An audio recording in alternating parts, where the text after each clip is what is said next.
Smoking in the Boys Room was like your first 45, right? That's kind of the one that got me lit, man. Oh yeah?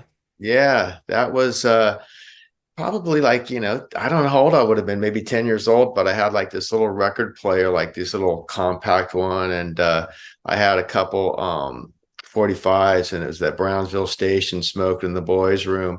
And it just sounded like, there was guitar, and it sounded tough, and it had attitude. So that kind of, that got me kind of involved in like, wow, there's some other kind of music out there, like rock and roll music. Yeah. Yeah, yeah. How did you back in the day you had to go to a record store, you had to buy like a 45 if you wanted to listen to a single. Was it like your parents who got that for you? Did you have like an older sibling? I had an older sibling that was huge influence on me, and that was my sister. And she was 5 years older than me, Lori. And she had she was totally into music. So I'd always hear stuff kind of coming out of her room. So I might have nicked that off of her because like I had my own little 45 player, So yeah, very well could have nicked that off of her. And she had advanced to full on sort of like stereo that could play like LPs. And as I'd hear stuff coming out of her room. First, it was kind of like, the Osmonds, Bay City Rollers, and then she started playing stuff like Aerosmith, Led Zeppelin, and Montrose, and I was like, "Whoa, what's happening in another room?" And so, yeah, that's kind of where that, or my whole that was like the magic point where I started listening to that some of that heavier stuff, that she had. Totally. And People have it so lucky now. They yeah, really do with how easy. Like you pretty much have every song for free now on YouTube. Before it was like, wait, what's my sibling listening to? How'd they get that? yeah, You you know? had to work for it, you know what I Yeah. mean? And then you'd hear from a friend about a band, and maybe they had the record, and so you'd go to the record store, and you'd go buy records. And I was lucky growing up in Berkeley, in the Bay Area, because it was a pretty groovy hippie town, so there's a lot of record stores and stuff like that. So I remember like saving up my money. The first album that I ever bought with like my own money was Deep Purple Made in Japan, because it had Smoke on the Water, Hell yeah. And what a great album, man. It was like a double album. And I think like a regular album cost like maybe 5.99 or something, and the double album was 7.99 back then. This was probably like the mid to late 70s. Wow. I'm paying like $50 for a record today, Woo! Man, yeah, yeah. And then you get What those whatever happened? those, yeah, yeah, yeah, yeah. Those 180 gram records or something like that. And they're even more. Yeah, it's amazing, man. Single LP too, you know. Ridiculous, ridiculous. Now, if you didn't want to play guitar before that, that must have been the point. Because that record has amazing guitar on it. That Amazing live album. guitar. Yeah. Yeah, um, it was like kind of darker stuff, I mean, I got into Deep Purple, and then Rainbow and stuff like that, and UFO, and those were huge, huge bands for me.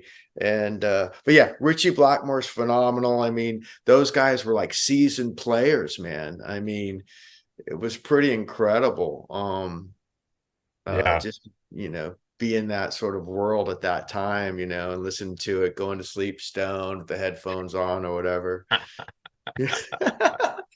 That's amazing. So when did you start playing guitar? um I started playing guitar, I would say probably around when I was like about 13. Yeah, something like 13, maybe, yeah, 14 or so. And yeah, So just like kind of, 3 to 4 years after discovering kind of your early influences, I guess. yeah, pretty Yeah. much. I had a close friend of mine, a childhood friend, and his father was musical, piano player, and so he had a guitar, had gotten a guitar. His father helped him get a guitar. He had a Stratocaster, and I was hanging out with him all the time, spending the night on the weekends and stuff like that. And we were buddies, getting in all kinds of trouble. But yeah, he had the guitar and he had an amplifier, and he would be in his room playing, and he started learning stuff. And I was just watching him. I just couldn't believe it, man. I mean, before I'd seen some concerts and stuff like that, and I was lucky enough that my older sister took me to see Led Zeppelin in '77, and that Oh, was that was epiphany, because I saw that, and I was just like, I'd seen Song Remains the Same movie, and I said, I want that. I want to be like that, but it took a few years to get there. But when my buddy was playing, it all seemed very tangible, man. It was like he's right there playing it. And then he would hand the guitar to me, and I would just hit it and be like sound would come out of it. So it was pretty cool, man. I mean, that was the point that it seemed tangible, and I want a guitar. was that Jeff? No, yeah, Jeff Fogarty. Yeah, we were in a band together. No, it was a friend of mine before that named Brad Zerflew, who's not with us anymore. But yeah, he was a good friend of mine, and interesting enough, like Brad's mother knew the Fogarty family, and it was all sort of, our parents were pretty young, man. We're like baby boomers. So all our parents, when I was like, 15, my parents would have been like, I don't know, like probably like their 30s or something, at that point, maybe, Yeah. but and so they were hip to music too. So it was yeah, it's like growing up in the Bay Area. It's pretty everybody kind of knew each other, and the families were all pretty supportive of what us kids wanted to do. How'd you meet Jeff Fogarty? Yeah, so yeah, Jeff Fogarty, him and I had a band. This was like at the very beginning when we were kids, and we had a band called Thrust. We thought that'd be a popular name with the ladies, and but uh, but Jeff, I had met Jeff, and that was like my first band when I was a kid was with Jeff Fogarty, and of course his dad was in Creedence Clearwater Revival, and his father and my father were friends. So they hung out when they were young, kind of out of high school, and so as you know everybody started having families and kids. So I met Jeff at an early age when I was like pretty young, man, running around. And then we kind of separated for a while. And then his father, Tom, would still come over and see my dad once in a while. And that's when I had my guitar and I was in my room playing, listening to Led Zeppelin albums and listen to Aerosmith albums and playing along. And Tom was over one day and he said, "Hey, man, yeah, you're getting it. You're getting good." And he goes, you should call Jeff up, man. He's getting really good at guitar. You guys need to jam together." So me and Jeff hadn't seen each other for for a while. We kind of grew apart as we got older, but older from being, little kids. But Uh, yeah, I'm about 15, and he was probably about maybe 2 years older than me or so. And yeah, we started our first band, and we just started doing it, man. And it was amazing. We had Luke Bowman on drums, who would later be the drummer in Ruffians, and a bass player. And yeah, it was just pretty amazing. We're playing UFO songs, and we're playing Scorpion songs, we're playing Def Leppard songs. And but then we were playing stuff like, we heard UFO cover this song called All or Nothing. And we had no idea because you didn't have the internet or anything back then. We thought, oh, that's just some unreleased song that UFO covered. We thought it was cool. And then a little bit later, a few months later, I think my sister or somebody, she's, "Oh, that's a Small Faces song." And we're all, "The Small Faces, who are they?" And then you go find out, you listen to Small Faces, and when you're pretty young at 15, like it doesn't have the testosterone that you would think, but you're still kind of digging back and finding, these bands that influence the bands that you like. And we listen to some Small Faces stuff at an early age. But yeah, that's what we're doing back then, and that's how I met Jeff. So Amazing. I'm trying to remember if you mentioned before, did you guys have like any original songs? for Thrust? You, you know, right after we had the band Thrust, and then some of the personnel changed, and then we called the band Thrasher.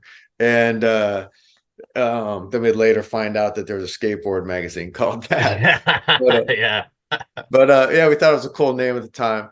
And that band started playing original stuff.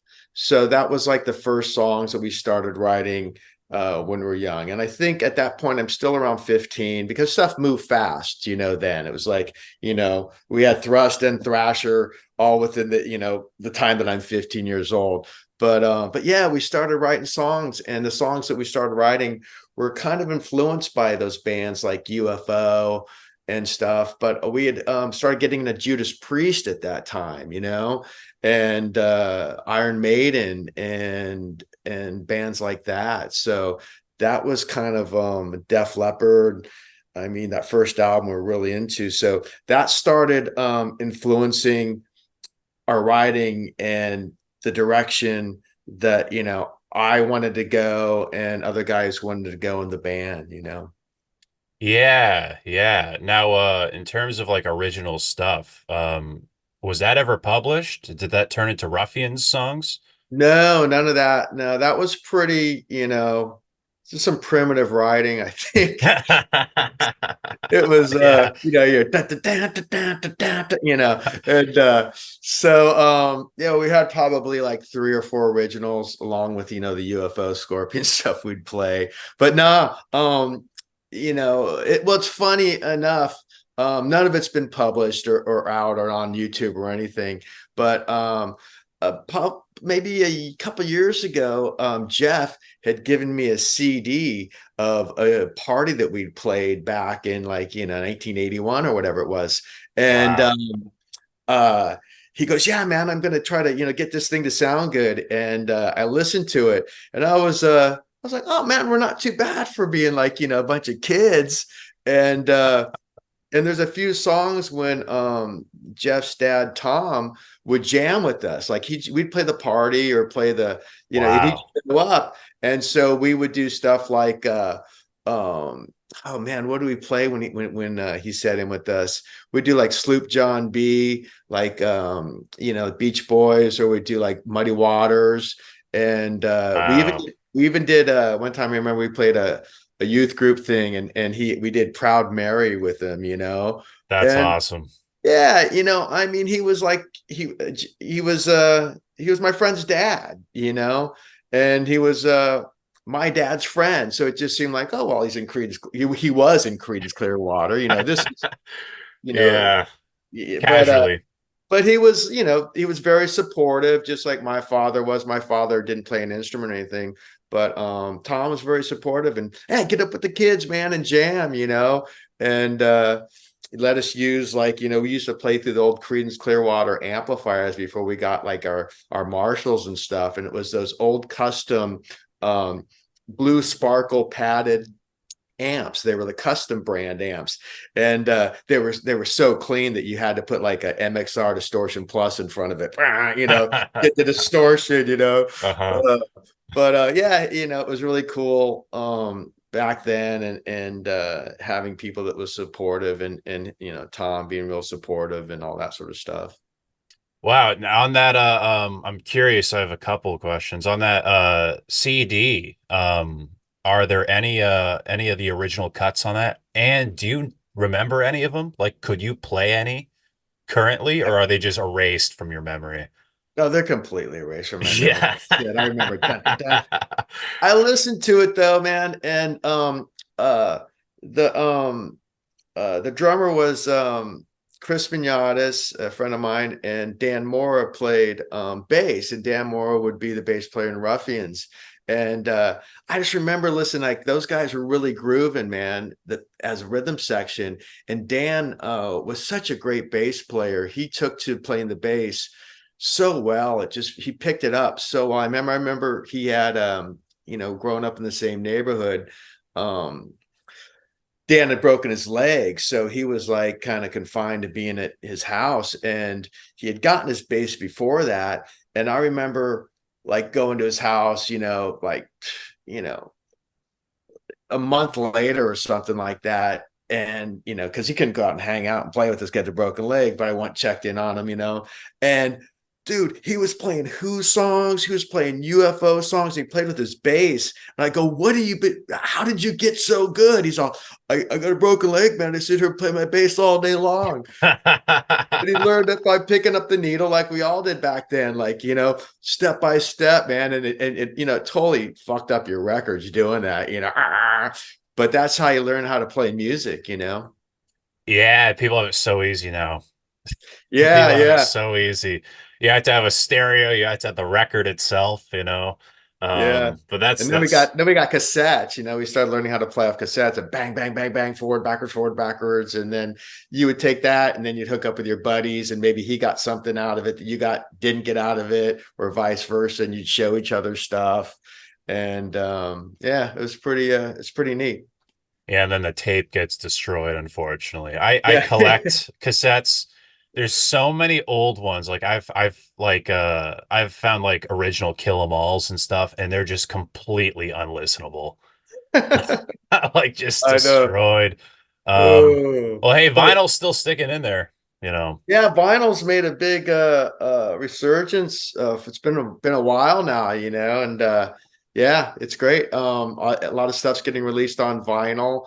Bands are releasing stuff on vinyl more than CD sometimes these days. And it's really cool, man, because I mean that's you're looking at it, you're looking at the artwork, and you're opening it up and you're reading all this stuff, and it's like, back then it was like a mystery. You had to connect all the dots. Oh, this guy produced this record and that guy produced this record. And, there was guest people would play on other people's records or something. Like at the back of Pat Travers' record, you'd be like, Scott Gorham plays on this song, Dedication. And, oh, Scott Gorham from Thin Lizzy. Yeah. And Yeah, you don't really get that anymore. Like that's what's great about even like CDs kind of had that, but you're like sitting there with a magnifying glass. yeah, Like what are well, they saying that verse? I can barely read the small text on the LPs anymore. Oh, it's crazy. Yeah, But yeah. yeah, man, Oh, it's great, and the quality is if you have a good phonograph, man, turntable, the quality of records, it sounds pretty warm. It's a different need. It's a different sound, different experience. totally, man. Like uh I've I have a buddy who has a he has Zeppelin too. He has I believe it's the RL press. Um, it's like the Ludwig press where it was like the first ever press and then it was recalled because the bass was too high and it's Oh, like destroyed. Because what happened was that the guy who managed the label, his daughter got it and had one of those little suitcase ones, and it kept skipping because it couldn't handle the mix. So they remixed it, but that original like bassy mix is very sought after, and you can find like one that's completely destroyed and it plays perfectly. Um, wow. my friend has one, and we were cranking Zeppelin too, and it's like I heard the record for the first time. Really? That's Yeah, wild. I never yeah. knew that. I'm a big Zeppelin fan, so I'll have to check that The out. RL presses, The yeah, RL pressing. insane, Wow. insane. So back to your timeline. So right after Thrust, you got involved with Lāās Rockit.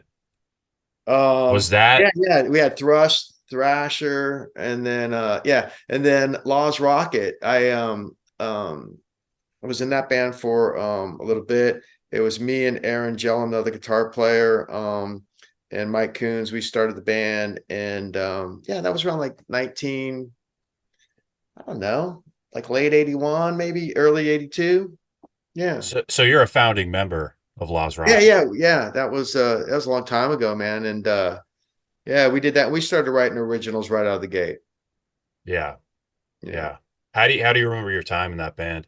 Even though it's like probably like a blip looking back at it right now. Yeah, I mean, all the, it's funny because you look at it, and even though, like, a year seemed like 5 years or something, everything was moving so fast, and time was like, I don't know. It seemed like a year goes by fast now, but a year back then, it's like you're doing so much within a year, so it seems like a long period of time. You know what I'm saying? Kind of. Yeah, yeah. Yeah. So, yeah, I remember it being great. I mean, we had the manager of the band back then, he was like, went to high school with them, our high school friend. It's like, oh, I'll manage the band, right? And he was like a grade above us or whatever, a couple grades. So he was pretty in tune with some of the happenings. So yeah, he takes us over to a place called the Old Waldorf, which in San Francisco, a club that all the national bands played and everything, and some of the cool local bands played. And we saw this band called Hans Naughty. You might have heard about from them in the Murder in the Front Row documentary. They Uh-huh. were kind of like the Van Halen kind of posery band, but Jeff had known one of the guys, I think, and he took Aaron and I over there to see him, and he's like, yeah, man, you guys want to play here? And we're watching. There's lights, PA, man. This is a place where national bands played, right? Went through and played. We're like, yeah, we want to play here. And so he's all right, I'll get you guys. I'll see about getting you guys a gig with these guys. So somehow he got us on a bill with like Hans Naughty. Oh my God. And so we're the young metal guys, like, we think we're Iron Maiden, Scorpions, we're playing that style of music. And then we opened up for the local kind of Van Halen band. And yeah, it was great, man. I mean, back then it was just so exciting. It seemed like anything was possible.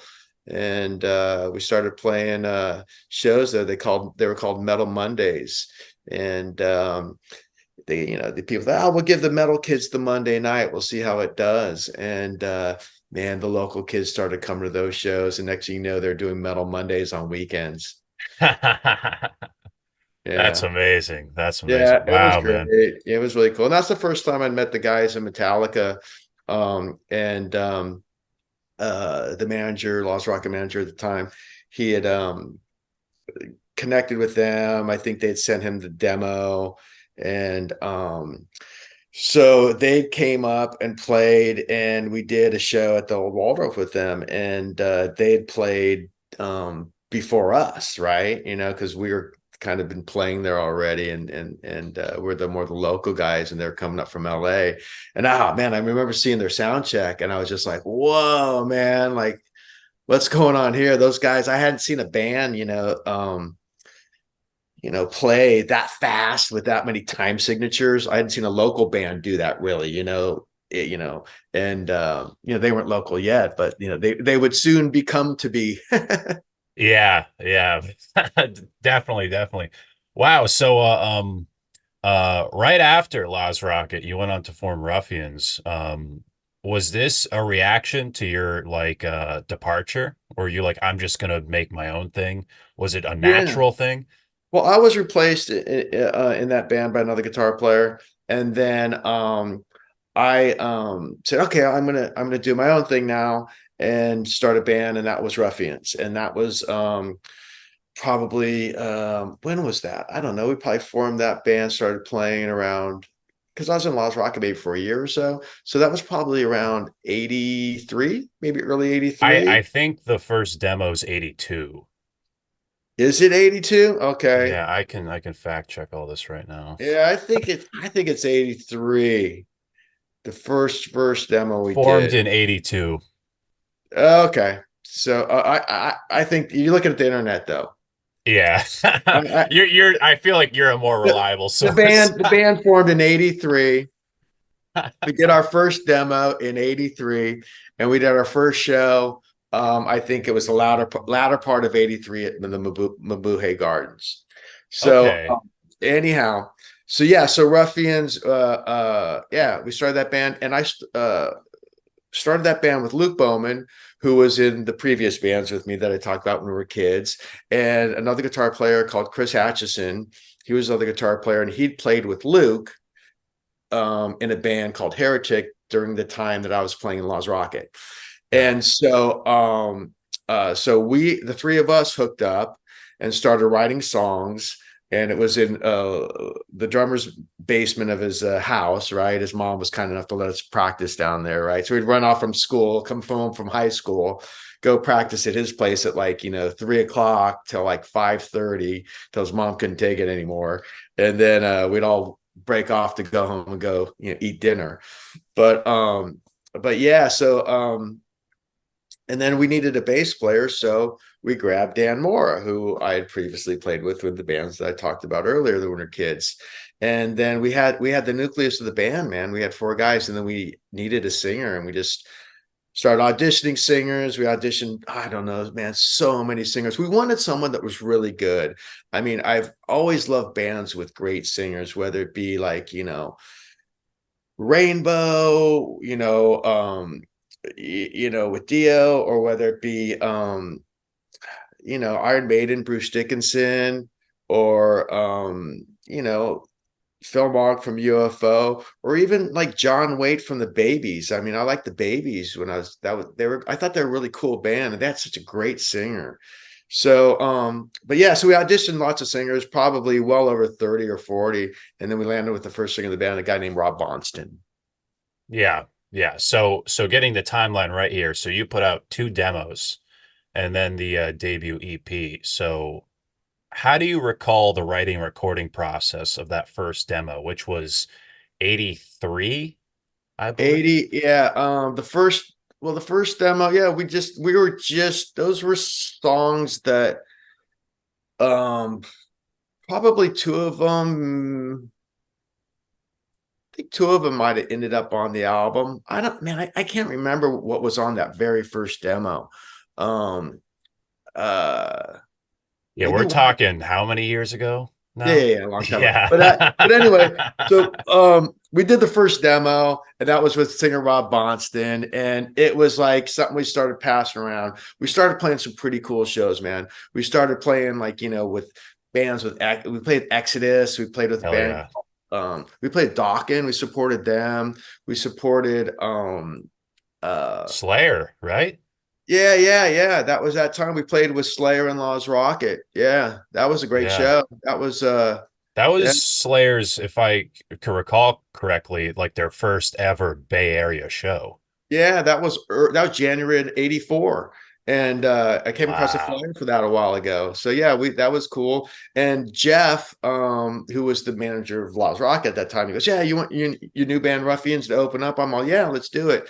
So we played open, Slayer played after us, and then LȧÄZ Rockit headlined the show. And yeah, this was the first time Slayer played Bay Area. And they had that Yeah. makeup on, and it was sort of like Yeah. it was more of a kind of a Alice Cooper kind of eye makeup. They weren't being glammy or anything, but it was just sort of like a evil thing. And then, but it was sort of they were wearing like sort of leopardy print shirts with eye makeup with the Kerry King's 4-inch roofing nails, whatever the hell he had, and so it was a little over the top, right? But they were from LA, and people and everybody in the Bay Area loved the music, but they weren't too hip on the eye makeup and stuff like that. It's Bay Area, man. It's a hardcore crowd, and so they made it known. They're like, Yeah. take the makeup off, and I think Andy Anderson, who was a friend of mine, uh I think he went to the bathroom to grab some like towels and was throwing them on stage or something like that. So I don't remember Yeah. seeing that happen, but so myth has it. But yeah. I think that's mentioned in the documentary. Yeah, yeah. Yeah, that's great, man. That's cool that like you were kind of it sounds like you were on good terms with Laz Yeah, after man. Ruffians. It Yeah. was all good. Yeah. And those guys that were in that band, they they remain, some of my best friends, man. Yeah. Yeah. Yeah. Now what a crazy gig. What a weird, Ruffians, Laz Rocket Slayer. Yeah, those were Very sort of like different. those are legendary shows, man. And you'd play places. That was like at a place called Keystone Berkeley. And what was really cool was there was a lot of neat clubs growing up around that time when we were growing up. And there was the old Waldorf, there was the Keystones, there was three of them, one in Berkeley, the Stone in San Francisco, and the Keystone Palo Alto. And then we had Ruthie's Inn, of course, too, which was like, not as nice as those other clubs that I just mentioned.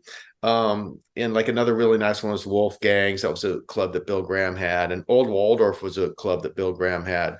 But Are you know, any of these still around? no, no, All of none of them. them. No, Wow. none of them are. But they were proper venues, man, with backstage, and they give you beer, they gave you water, and it was a pro stage. And like I said, you'd get the chance to either headline these clubs, which we were doing, or if, Loudness or like Y&T. Y&T or bands like that would play, you get to support it, and it was really cool.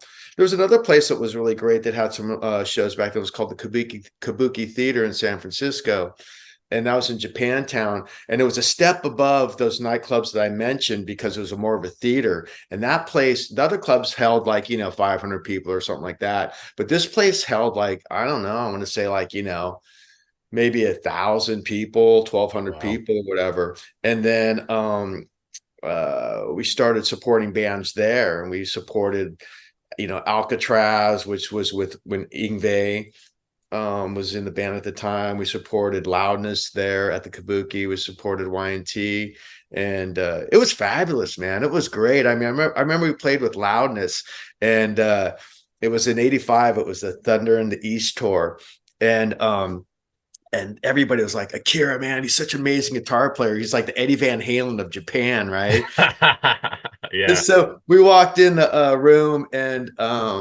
talked to the guys, and they didn't speak English very well.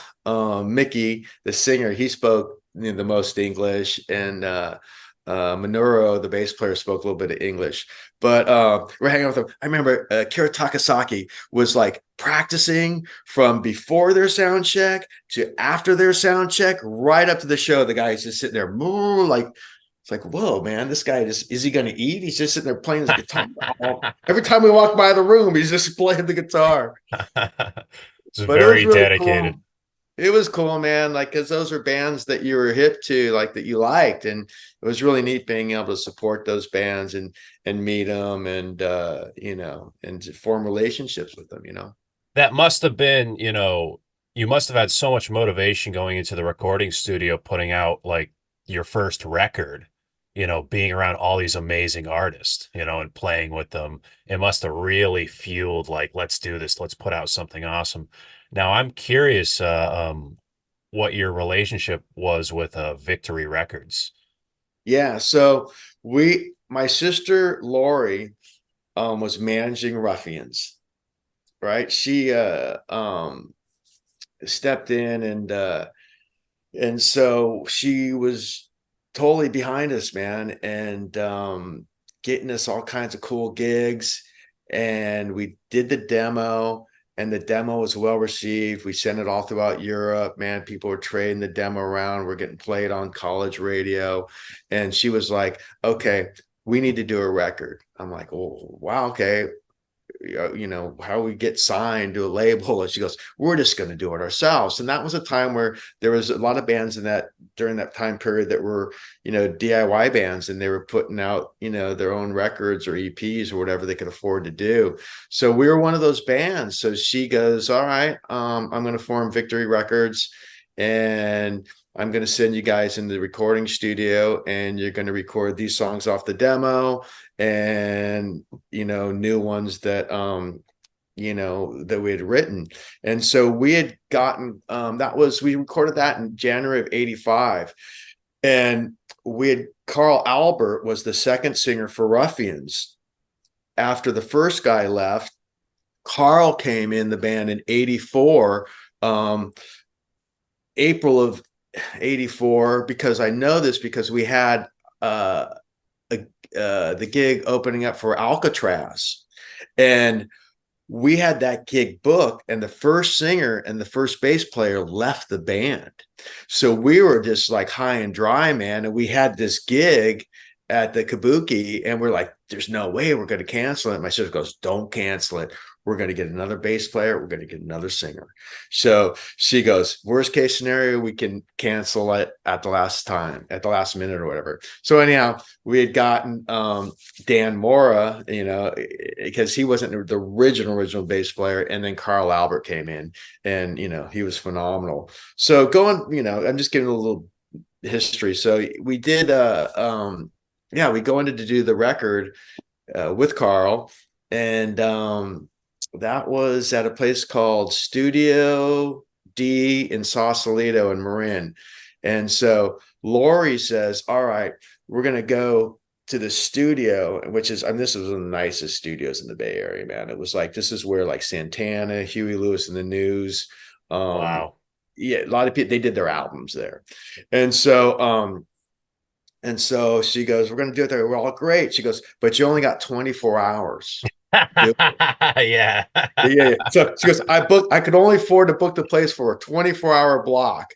So we're okay. So she had gotten her friend, Paul Zoll, who played in a local band called SVT with Jack Cassidy from Jefferson Airplane. Paul was a drummer, and Paul was pretty music savvy. And so he produced our album. She threw us in Studio D, and we recorded the first album. And it was later released on Victory Records. I mean, yeah, man, it all happened fast. Yeah. Wow. 24 hours. So you guys just did not sleep. It was just constant. Your calluses were probably killing you by the next day. Just nonstop Yeah, playing. yeah, Like yeah. what do you remember about being in the studio for 24 hours? How was it? How was the chemistry between everybody? What I remember is like we were really psyched to do it, and it was a thing where um uh we said that we were going to go from like, we'll go from like 12 noon to 12 midnight or something, and whatever, or as long as we can go. So I remember arriving at the studio, and probably around like 11 o'clock or something, and us bringing in all our gear in this room. This room was just phenomenal, man. And Paul wanted to record there, as did my sister, because his bands had recorded there before, and they had incredible drum sound. So we just set up the drums, and I just remember these guys were getting drum tones forever, man, and we're all fired up, like, when's our part come in, right? And when are we going to play the guitar? When's the band like play together? And so boom, boom, boom, boom, I'm learning about like, oh, this is what it is to like really take your time and like try to do a record, that's like, of high fidelity sound and album or whatever want to do. So yeah, we're sitting, these guys are getting drum tones, man. I mean, it's like, by the time the drums are set up, it's 1 o'clock. They're getting drum tones at 4. And never have a drummer produce your record. Yeah. uh, That's so funny.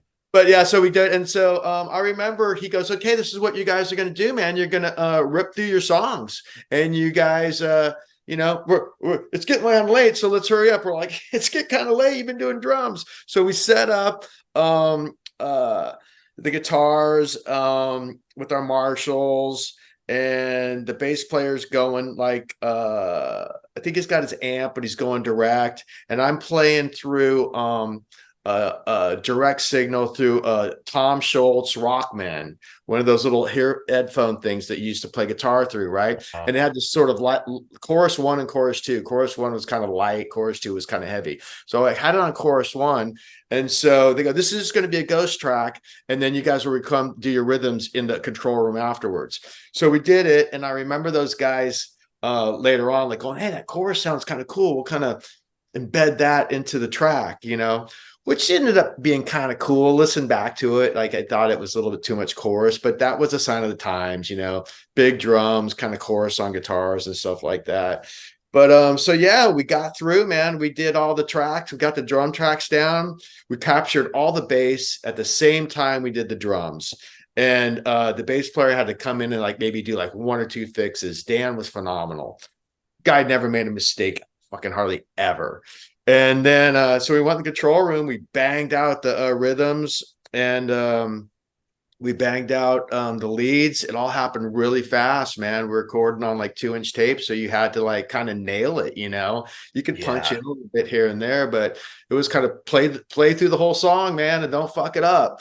And so we did that, and then we did our guitar solos, and that all happened pretty fast. And by this time, like, by the time we're tracking, it's like I said, maybe 4 o'clock, and we're pretty much done tracking by like, I don't know, man, like 9:30 or 10 o'clock at night. Cause I remember Wow. we went and got, I mean, yeah, it happened fast. We went and got like some pizza for dinner. And then that's about the time Carl was laying down his vocals. So I remember we're like, eating pizza. He's laying down vocals by like 10 o'clock, 11 o'clock. And he's like in the control room. I remember we was going, man, this greasy pizza's really working for my voice. And Carl, he's like, just nailing it, right? And he's doing he's a great singer, man. He was doing harmonies and stuff like that.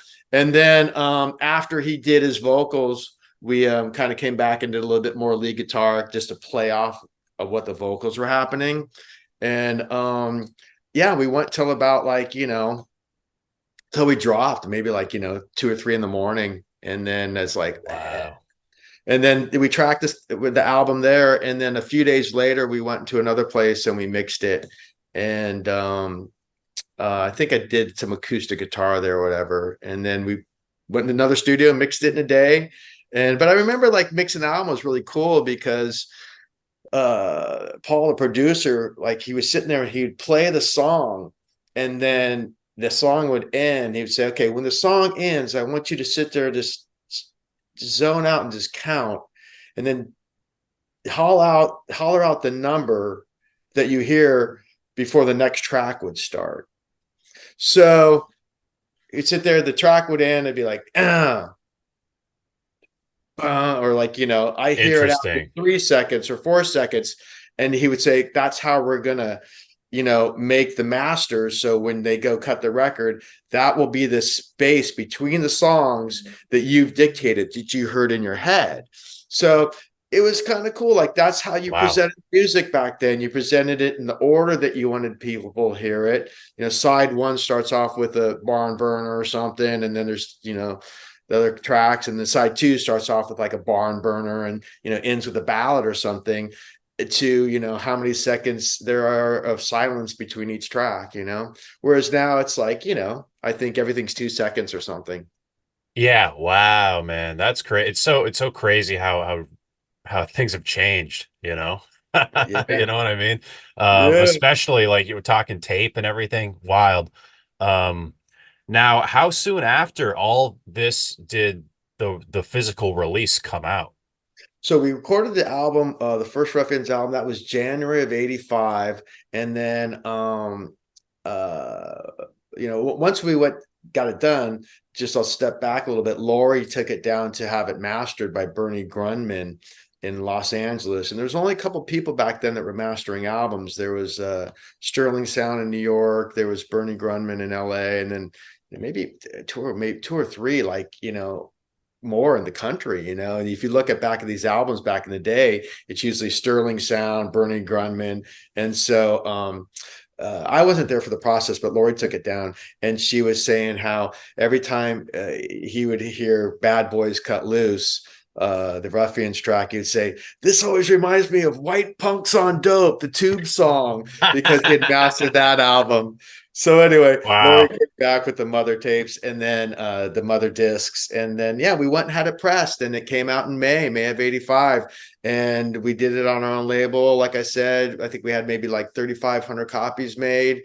I think it's something like that. And yeah, sent them out to all the radio stations. And then Lori had gotten the album licensed by SPV Records in Europe. I think probably later that year.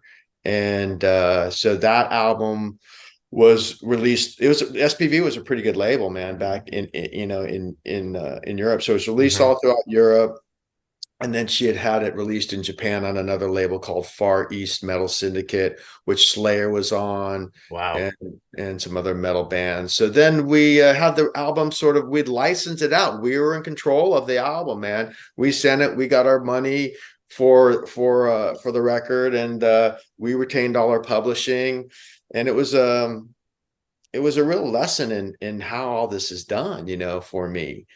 And because Lori being my sister, I was kind of privy to kind of knowing how it was being handled, and she just wanted me to watch and learn. Yeah, So it definitely makes you like appreciate albums more, I feel. Knowing appreciate kind of what? appreciate like albums. Like Yeah, knowing how they're made, kind of like a look behind the curtain. It's like, oh, that's cool. You know, yeah, you listen yeah. to albums in like a new light now. That's interesting, and it's cool to like have that like with your sister, you know, and knowing everything that's going on. Now the record comes out. What's the band's mindset in like the tail end of the '80s now? Um, well, I mean, like, what's the band's mindset at the end of the '80s? Because, well, the band Sure. started in '83 and then went to about like '88, I think, or something like that. So, are you Yeah. our Yeah. mindset right after we did the album or Sure. later? Yeah. The second half of the '80s. Well, So mindset right when was like yeah. the album came out, and it was great. We were playing around a lot, so we were on fire then. And this is like 85, 86, and then yeah, 87, and we kind of started plateauing around then. And we didn't do another album or get an album deal because we were playing heavy metal. We were playing like sort of power metal, which it wasn't really a term back then, but later on, people refer to that as power metal. So thrash metal comes along, around, I guess, Exodus is the first thrash metal band. They were doing it like their album came out after ours did in 85 that same year. And but then, and Metallica is like, I think Exodus and Metallica, I will say this is the first thrash bands from the Bay Area. Then a lot of other bands kind of came, and then that's what the Bay Area is known for. And we were kind of looking around trying to get a record deal, but there was really nothing happening for us that was of any substance that we'd want to, you know, do. And so we kind of plateaued. Still playing, a lot of people come to the shows, playing Los Angeles, playing up here in the Bay Area. And then, yeah, the band ended up splitting up. I think it was sometime in 88, probably the latter part of 88. Yeah. Yeah, we Yeah. just kind of went our separate ways, and we all parted ways pretty much. Just like, hey, we did this, and I think everybody wanted to kind of try different music, do different music, and go in different directions. And we all parted on great terms, and I'm still friends with all those guys to this day. And But yeah, that's kind of what happened. Yeah, yeah, and you joined Control after? Yeah, after Ruffians, yeah, that was a band called Control. Now, don't get confused. There's two Controls. There's a Control earlier than us, with Doug Piercy, another Bay Area band. Doug Uh-huh. Piercy from Anvil Chorus, and Heathen. yeah, Heathen. And so then Thane, he played in Anvil Chorus too. But this band was a fun band. I did like a 180, and Control was a band that featured me on guitar. It was pretty much the brainchild of a guy named Phil Saunders, and he was the lead guitar player and songwriter. I played rhythm guitar, and Michael Coons from LȧÄZ Rockit sang vocals. And so it's very ancestral, the Bay Area. And Mike was certainly came from a rock and roll background, and it was sort of it was breath of fresh air for Mike to do something just straight up rock, outside of LȧÄZ Rockit. And it was breath of fresh air for me to do it too. And Control's like kind of just straight up rock and roll, AC/DC sounding band. And we started playing around in like 89 or so. And Yeah, we made a dent in with the demos we did, and a lot of people came to see the shows. It was a cool band. Yeah, very, very awesome. Is this out there for people to listen to, or was it Yeah, well, it's the album was eventually released by a European label called what's the label called? Vinyl Got Soul or something like that. They only do vinyl. interesting? And Huh. so I think there was like a real short, like 300 LPs, 3 or 500 LPs released in Europe of the Control album. Yeah, interesting. So yeah, it's not on any music platforms, but we're working on that. Cool. Exciting. Exciting, Yeah. man. Now the 2000s, the age of the internet, we have people asking about Ruffians. The band gets invited to do the Bang Your Head Festival, I believe it's called. Were you hesitant about bringing the band back, or did you like want to just jump right into it? Oh man, I was kind of blindsided by it, and a little hesitant, but it was such a prestigious festival and such a great offer, and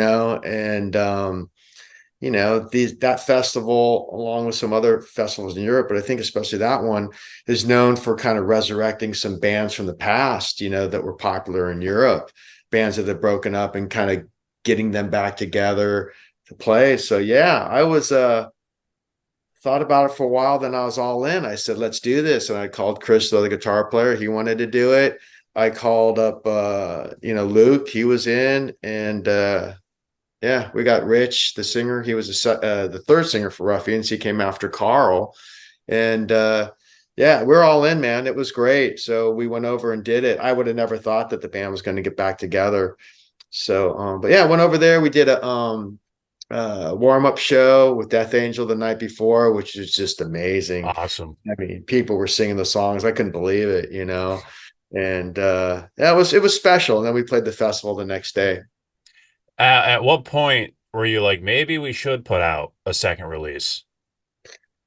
Well, that we were over in Europe, when we went and did that festival, people were like, "I can't believe you guys are here. We've been waiting so long to see you guys." And so this feedback that we're getting from everybody was just so positive, and it was you know, just it was I don't know, like revitalizing, and people had came up with the Ruffians album, and they're all signed by Carl, a lot of them on the back, but no other signatures because Carl sang for Vicious Rumors and they would tour over there a lot. And so, and Carl passed on by that point. So they're like, I met Carl back then, and wow, I've been waiting for you guys to come, and we're signing these records. So we were excited, and people kept asking, like, are you're here, are you guys going to do another album? You're going to do another album? We're like thinking to ourselves, like, no, like we had done re-releases, building up, right around the same time that we did this, festival in 2004. And there's a label that we worked with called Hellion Records in Germany. They re-released the album with like live tracks and all sorts of different on vinyl, on CD.